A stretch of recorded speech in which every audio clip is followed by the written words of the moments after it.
이에 랍사게가 일어서서 유다 방언으로 크게 외쳐 이르되, 너희는 대왕 아수르 왕의 말씀을 들으라.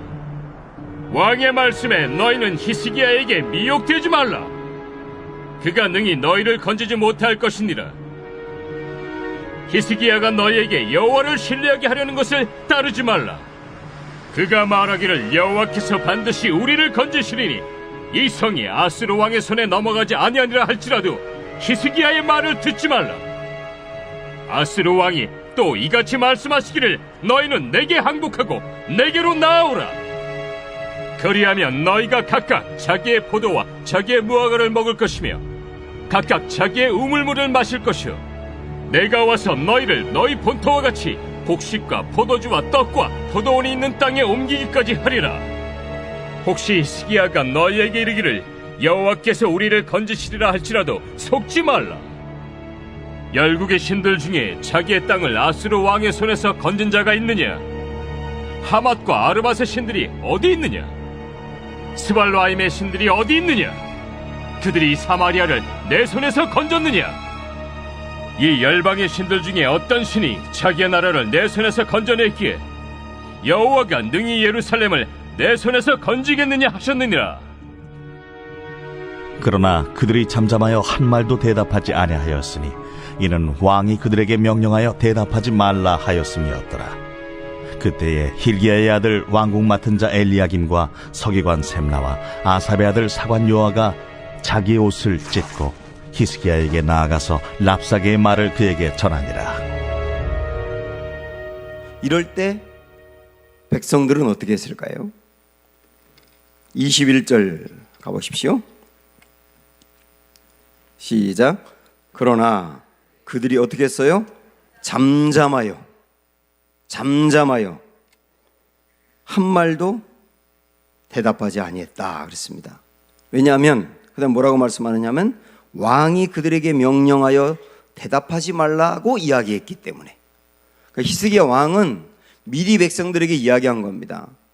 저 아수르의 장군이 뭐라고 얘기하든 너희 거기 하나도 대꾸하지 말고 거기에 현혹되지도 마. 그냥 주님만 바라봐.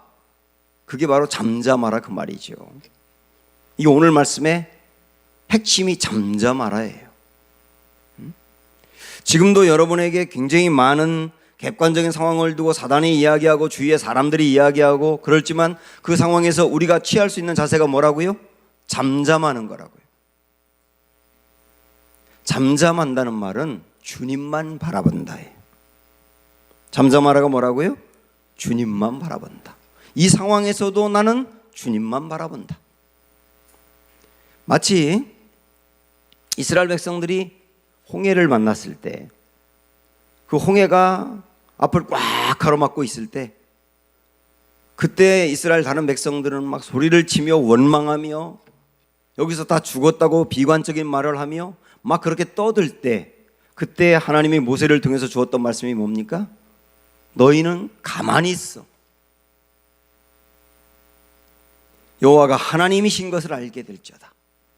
너희가 가만히 있으면 그렇게 될 거다. 가만히 있어. 그게 뭐냐면 이 상황에서도 주님을 바라봐. 자꾸 이야기하면 그 이야기가 다른 사람에게 전파되고 부정적인 말을 하면 그 부정적인 말이 다른 식구들에게 전파되고 다른 성도들에게 전파돼서 그들도 흔들리니까 아무 말 하지 말고 주님만 바라봐. 그게 잠잠하야. 여리고 성이 무너지기 전에 이스라엘 백성들이 거기를 하루에 한 바퀴씩 돌았지 않습니까? 하나님이 거기를 한 바퀴씩 돌라고 말하면서 꼭 엄히 경고한 말이 뭐냐면 아무 말도 하지 말고요. 아무 말도 하지 말고 그냥 하나님이 돌라고 하니까 믿고 돌기만 해. 왜냐하면 한 사람 한 사람 불평하기 시작하면 그 말이 막 퍼져나가서 나중에는 돌아서 뭐해 이런다고 무너지는 거야? 이렇게 될 거 아닙니까? 그러니까 아무 말도 하지 말고 그냥 말씀대로만 해. 이게 잠잠하라예요. 오늘 우리에게도 똑같은 말씀을 주십니다.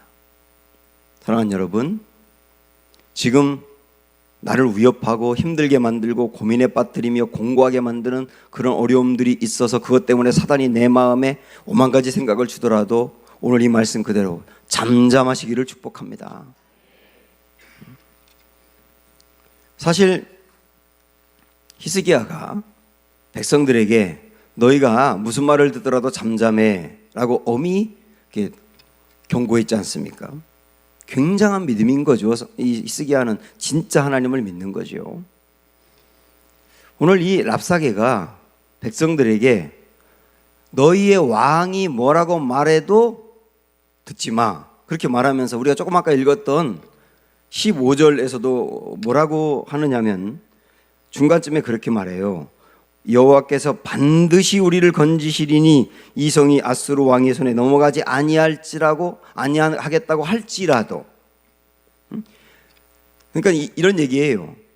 랍사게라고 하는 장군이 히스기야에 대해서 알고 있는 건 뭐냐면 그 사람은 진짜 이럴 때도 하나님을 믿으라고 말할 사람이야. 적이 알아요. 적이 알아.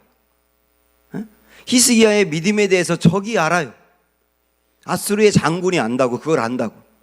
설령 아수르 장군이 히스기야가 믿는 하나님을 믿는 건 아니라 할지라도 히스기야가 가진 신앙에 대해서는 그도 알아요.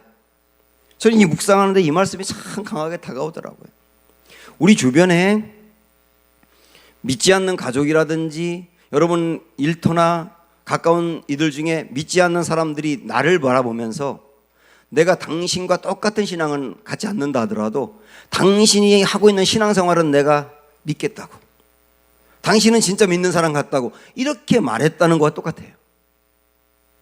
적이 안다고, 그의 신앙에 대해서. 그런데 히스기야도 원래 그랬던 사람은 아닙니다. 이 이사야서에 히스기야와 이사야와의 이 대화와 관계가 굉장히 사실 길게 나오거든요.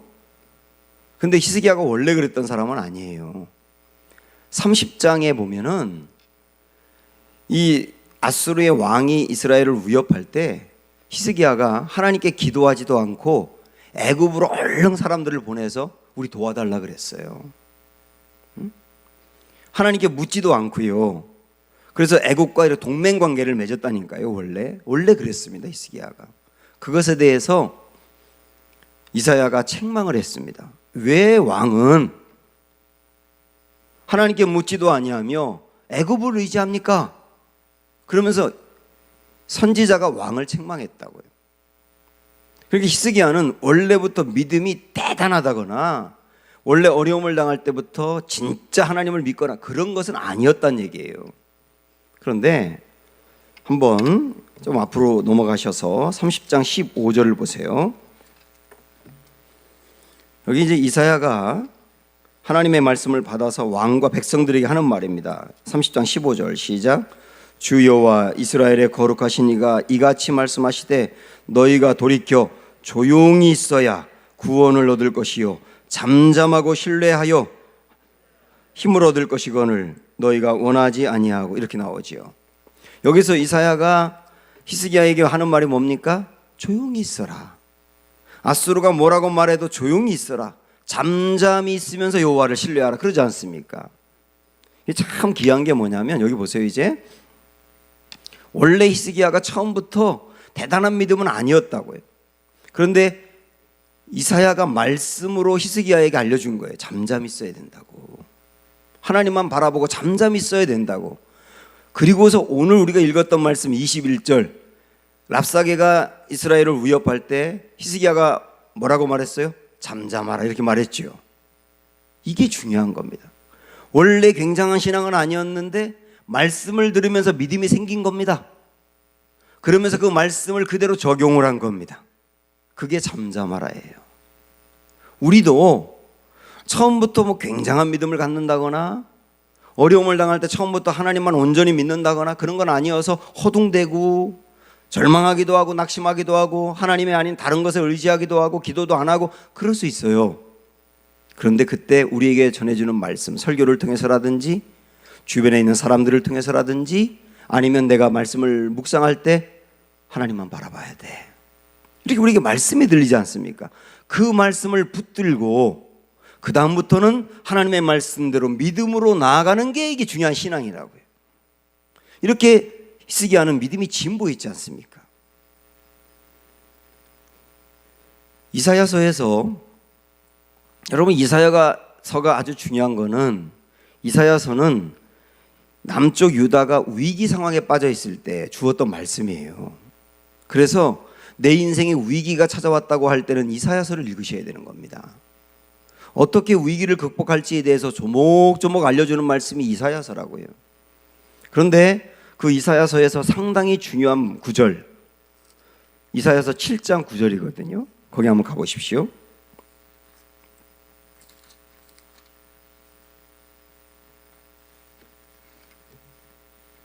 이사야 7장 9절. 자, 이게 위기에 빠져 있는 이들에게 주시는 굉장히 중요한 말씀. 9절 다 같이 시작. 에브라임의 머리는 사마리아요, 사마리아의 머리는 르말리아의 아들이니라. 만일 너희가 굳게 믿지 아니하면 너희는 굳게 서지 못하리라. 이 뒷부분에 있는 말씀. 만일 너희가 굳게 믿지 아니하면 굳게 서지 못하리라. 위기를 만났을 때 하나님을 굳게 믿지 아니하면, 그 말은 뭡니까? 흔들리게 되면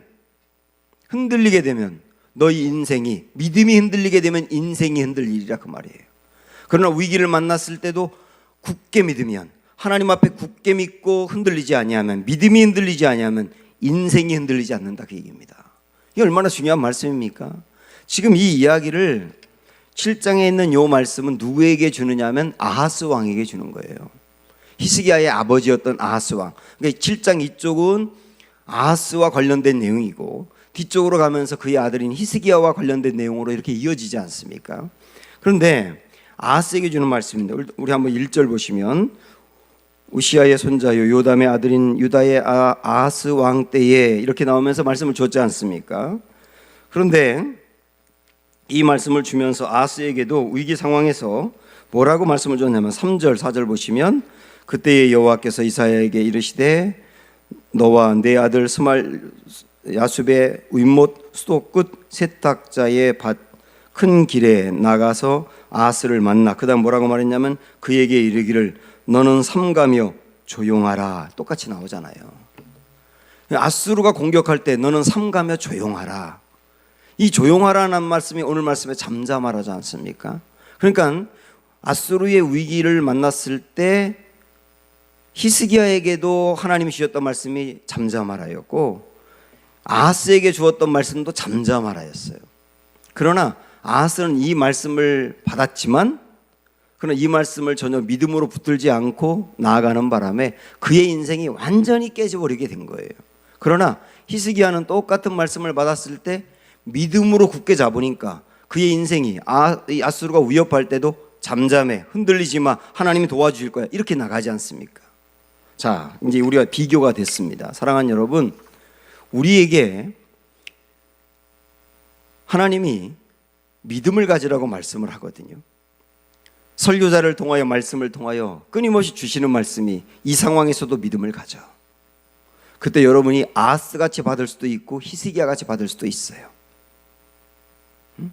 아하스같이 받으면 말씀 앞에, 믿음 앞에 굳게 서지 않는 겁니다. 그러면 인생이 굳게 서지 못하리라 해요. 그러나 히스기야같이 이 말씀을 믿음으로 굳게 붙들면 인생이 굳게 서리라. 그럼 어떻게 하시겠습니까? 아까 우리가 봤던 이사야 7장 9절 다시 한번, 너희가 굳게 믿지 아니하면 너희는 굳게 서지 못하리라. 믿음으로 붙잡으셔야 됩니다. 이전에 제가 읽었던 책 중에 레오나르도 레이븐힐이라고 하는 분이 쓴 무릎 부흥이라는 책이 있어요. 저는 그 책을 읽어 나가면서 그 책의 내용이 막 제 심장을 막 흔들었기 때문에, 그래서 처음에 이런 생각을 했습니다. 내가 오늘 하루 종일 이 책을 하루 만에 다 독파해 버리겠다. 근데 그럴 수가 없었습니다. 왜냐하면 그 내용이 저를 독파해 버렸어요. 그래서 수많은 생각을 그 책을 읽으면서 하게 됐어요. 이 책에 보면 특별히 지도자들에게, 설교자라든지 또 사회 각 부분, 특별히 신앙의 어떤 영역의 지도자들에게 주시는 말씀들이 참 많은데요. 거기 보면 설교자가 청중에 너무 예민하면 안 된다. 청중의 반응에 너무 예민해서 청중들이 칭찬할 때 우쭐대면 청중들이 비판할 때 우울해진다고 얘기를 해요. 그러니까 너무 청중들의 반응에 예민해서 그들에게 끌려다니면 안 되고 하나님의 말씀을 올바로 전해야 된다는 얘기죠. 그리고 또 이런 말도 있습니다. 설교자가 설교를 대충 준비해도 청중은 모를 수 있다. 그런데 기도를 대충 하면 청중이 금방 한다. 그래서 골방에서 실패하면 강단에서 실패한다. 그게 얼마나 중요한 말입니까? 마치 피아니스트가 하루 8시간을 피아노를 쳐야 진짜 피아니스트가 될 수 있다는데 피아니스트가 하루를 안 치면 본인이 안 돼요. 이틀을 안 치면 전문가가 안 돼요. 3일을 안 치면 청중이 안 돼요. 그 말하고 똑같지 않습니까? 또 그 책에 특별히 제 마음에 다가온 구절이 어떤 거냐면 설교자가 특별히 지도자가 마음에 품어야 될 일들 이런 얘기예요. 옛날 얘기거든요. 이거는 이 책 자체가 옛날에 나온 책이니까 도시에 옛날엔 그 중앙에 중앙 시계탑이 있었잖아요. 거기에 시계가 있었잖아요. 도시 중앙에 있는 시계탑이 틀리면 시계탑의 시계가 틀리면 그 도시에 사는 사람들의 태반의 손목시계가 틀린다 이런 얘기가 있어요. 그 기준이 되어야 되고 중앙이 되어야 될 그 시계탑의 시계가 문제가 생기면 그걸 보고 따라하는 사람의 시계가 다 틀린다는 얘기잖아요. 목사가 설교하는 목사의 중심이 흔들리면 성도들이 흔들린다는 얘기거든요. 여기에 가정의 가장들이 계신데 가장의 중심이 흔들리면 가정이 흔들려요. 회사를 운영하는 분들이 있는데 그분들이 중심이 흔들리면 회사가 흔들려요. 여기에 목자라든지 교사라든지 누군가를 이끌어 나가는 리더들이 계신데 리더의 중심이 흔들리면 공동체가 흔들려요. 그래서 리더는 항상 중심을 잡아야 되는 사람이에요. 랍사게가 이스라엘 백성들에게 여러 가지 말로 위협하고 흔들 때 그때 히스기야 리더 지도자는 잠잠하라. 무엇라고 말해도 잠잠하라. 딱 중심을 잡아주지 않습니까?